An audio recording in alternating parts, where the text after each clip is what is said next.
নদী ভাঙনে বিপর্যস্ত বাঘা, চোখের সামনে ফসলি জমি সহ ফসলি ভিটে নদীর গর্ভে বিলীন হচ্ছে। আর এ দৃশ্যই অসহায় চোখে চেয়ে দেখছেন নদী তীরবর্তী মানুষ। বলছি রাজশাহীর বাঘা উপজেলার চকরাজাপুরের কথা। বাঘা উপজেলার চকরাজাপুর ইউনিয়নে প্রতি বছরই নদী ভাঙে। নদীতে ভয়াবহ ভাঙনে ব্যাপকভাবে ক্ষতির মুখে পড়ে এই ইউনিয়নের মানুষ। নদীতে পানি বৃদ্ধির সাথে সাথে তীব্র নদী ভাঙনে ব্যাপক ক্ষতির মুখে উপজেলার চকরাজাপুরের মানুষ। নদী ভাঙনে অচিরেই মানচিত্র থেকে বিলীন হয়ে যাচ্ছে চকরাজাপুর ইউনিয়নের নাম।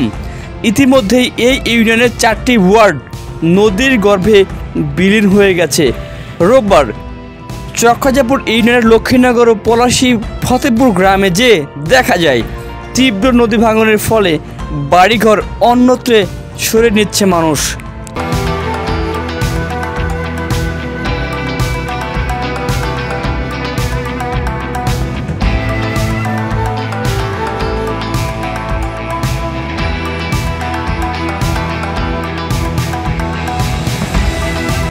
রোববার সরজমিন ঘুরে দেখা যায় এ ইউনিয়নের সবচেয়ে ঝুঁকিতে রয়েছে লক্ষ্মীনগর গ্রাম।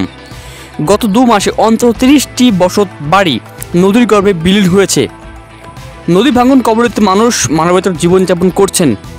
নদী ভাঙনের শিকার হওয়া লক্ষ্মীনগর গ্রামের মোহাম্মদ কনক মিয়া বলেন, এ নিয়ে 4 বার নদী ভাঙনের শিকার হলাম। বাড়িঘর অন্যত্রে সরিয়ে নিয়ে নতুন করে বসতবাড়ি স্থাপন করতে গেলে অন্তত 2 লক্ষ টাকা খরচ হয়। এতে করে আর্থিকভাবে ব্যাপকভাবে ক্ষতির মুখে পড়তে হয় আমাদের।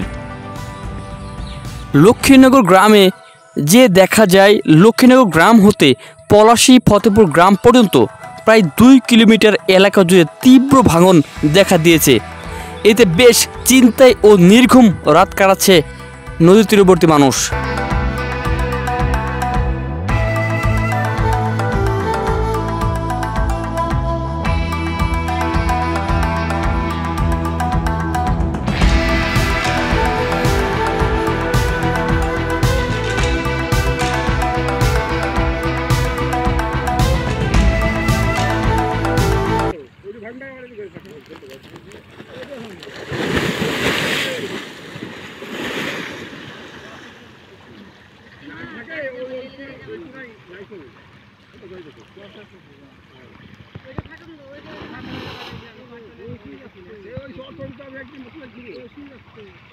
দেরি হলো